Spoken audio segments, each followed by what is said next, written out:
establish a strong dialogue at the policy level, highest level, up to the very technical level.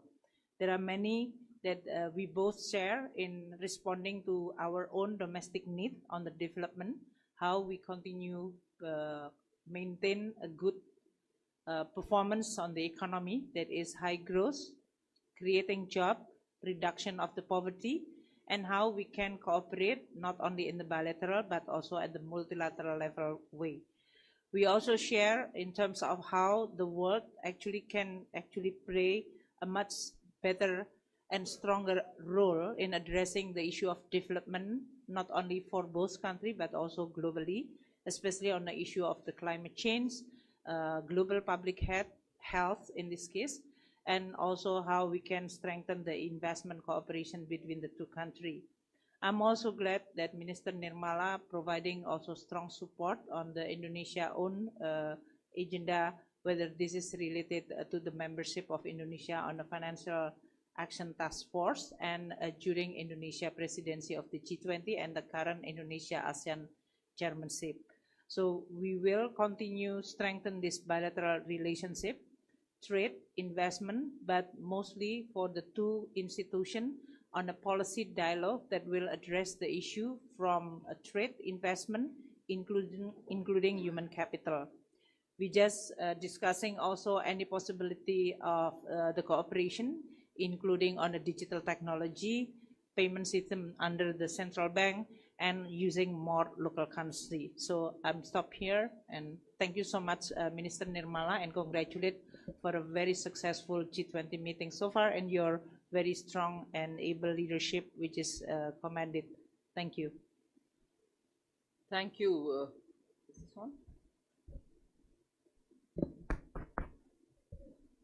Thank you very much, Minister Mulyani Indrawati, Minister of Finance, Indonesia. At the outset, I'm pleased to announce the launch of Economic and Financial Dialogue between India and Indonesia. Since the adoption of India's Look East policy in 1991 and the Act East policy in the subsequent years, there has been a rapid development in bilateral relations between India and Indonesia, and both in commercial and cultural fields. Indonesia has emerged as India's largest trading partner in the ASEAN region.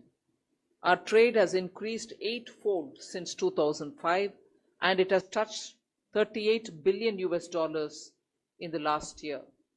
In this background, therefore, we view this dialogue as an enabler for further deepening our partnership.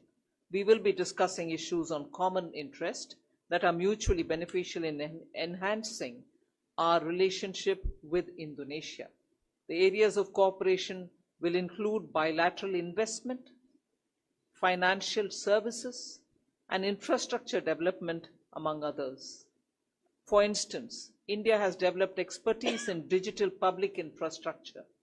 It can provide time-tested solutions for convenient and affordable digital payments which can assist Indonesia in achieving its financial inclusion goals.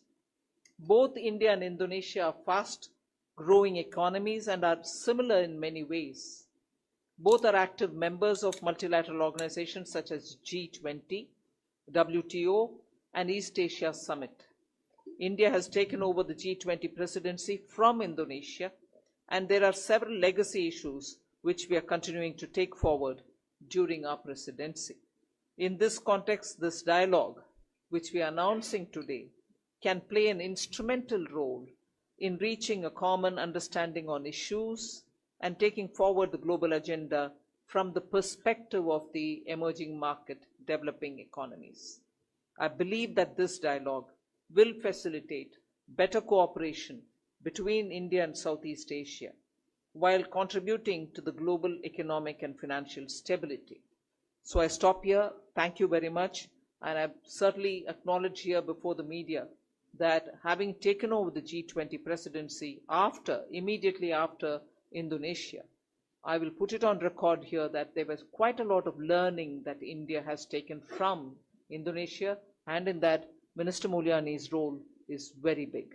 So thank you very much. Thank you.